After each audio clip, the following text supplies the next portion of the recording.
with a full roster, so they got lots of. I don't know if they have the top end guys. Some of the teams that we've seen have playoff success, but they got a lot of guys, man. A lot of good players. I cannot believe the money that Carolina is spending, because we have talked in the past about Tom Dundon being a guy that makes you work extremely hard to get your money.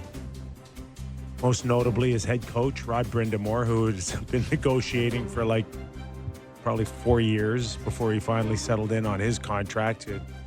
I don't think he's remotely close to being the highest paid coach in the league anyways, but now we're watching him spend, I don't know, on two guys over $100 million in Nick Ehlers and, of course, Keandre Miller. Well, and they gave another $50 million to Stankoven. So they committed. Wow. Yeah, they committed all that money over the next, 6, 7, and 8 years. So long-term plans, and the idea is that, to be competitive in this league, those are going to be value contracts. Over time. I wonder in that dressing room where some guys have been told that you needed to take less. And I put Slavin right there. Like, Slavin had a very good reputation for being this up-and-coming great defenseman in the league. I don't know, at the point where he was negotiating his long-term 8-year deal, a year and a half ago, that anybody would say, well, this guy's going to win a Norris one day. But he blossomed in the Four Nations.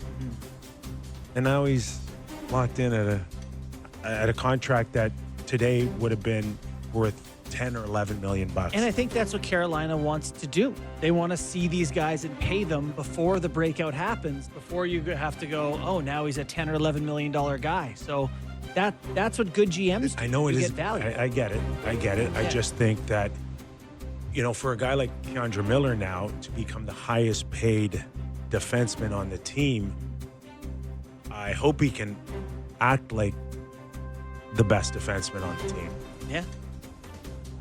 They're paying him to be the 40th best D in the league, by contract price or whatever it is. But yeah, certainly you have expectations when you sign a $60 million contract. It's not nothing.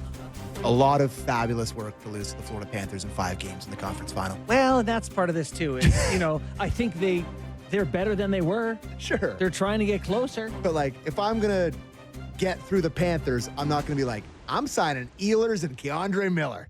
That's not the guys I'm going. Who would you have signed as UFAs? Well, no, I wouldn't. I wouldn't know. I know what you mean. Get better. But those aren't the type of players that I guess no one has success. Where does Nick Ehlers fall in now? Because he's paid like a top winger right now, right? And where do you think 8.5 puts him in the league? Was the question? He was not one of their top players in Winnipeg. He fit in on the depth chart. Where was he on the depth chart in Winnipeg? 5, 6, or 7? Yeah, I don't know in terms of usage. Yeah. All right, we'll pick up this conversation. In the meantime, let's welcome in Ken Holland, General Manager, Vice President of the LA Kings. Ken, thanks for joining us, man. I imagine, the last couple of days, pretty interesting for you and your new hockey club.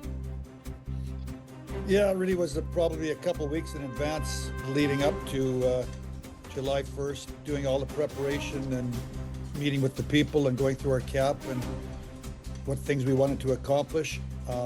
Lots of talks with other general managers about trades. Ultimately did something with Steve Staios in Ottawa. And, we're pleased with where we're at and looking forward to getting to training camp. I'll work the phones a little bit over the summer to see if somebody slips through the cracks, but we feel good where we're at. I want to get into a few names for sure, and the decisions to add depth to your blue line. But just first of all, Ken, just take us back a little bit and where you were when you left Edmonton and the thought of, what's next for Ken Holland. I got to tell you, buddy, if I had your Stanley Cups and your success under my belt, and most importantly, your money, Ken, if I really had your money, I wouldn't have touched another job like this with a 10-foot pole. So why another crack at running a hockey club now?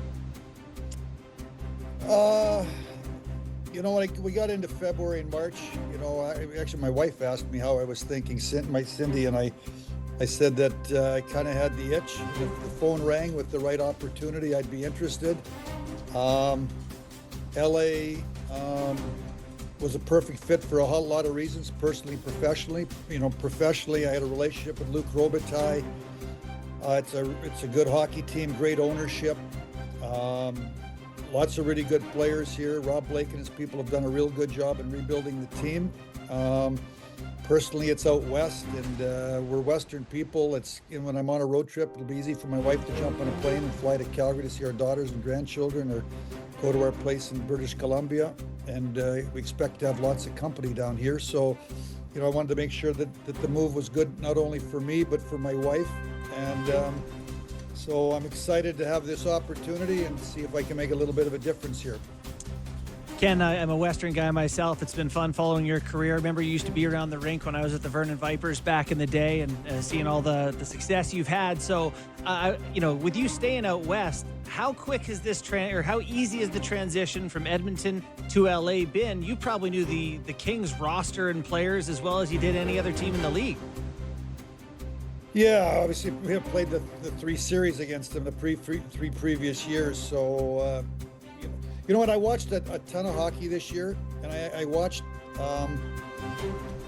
I'd say 6 to 8 teams closer than the others. LA was one of them, because of Warren Fogle and former Oiler, and it's out west, and I could kind of finish my night scouting with a game from the West Coast.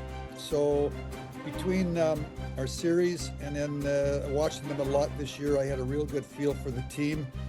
And they had a tremendous year. Obviously, they just haven't been able to get by Edmonton. But out of the 4 series they played, 3 have been real close. And so, we made some moves here over the last few days that we hope make us a little bit bigger, deeper, and better. And it's going to be hard to make the playoffs. And a lot of teams in the West got better, so it's going to be a real grind to try to get into the playoffs. But we feel good about where we're at right now. You're watching and listening to Ken Holland, General Manager, Vice President of the LA Kings. Okay, let's talk about some of those additions, including Joel Armia, Corey Perry, and the one that many people are kind of wondering is the decision to go with Cody Ceci and Brian Dumoulin and not re-sign Gavikov. So essentially you're adding 2 players for the price of 1. So tell us the reason behind that. Well, Gavrikov was a very important player on the team. We tried to re-sign him before I got here. Rob Blake had tried to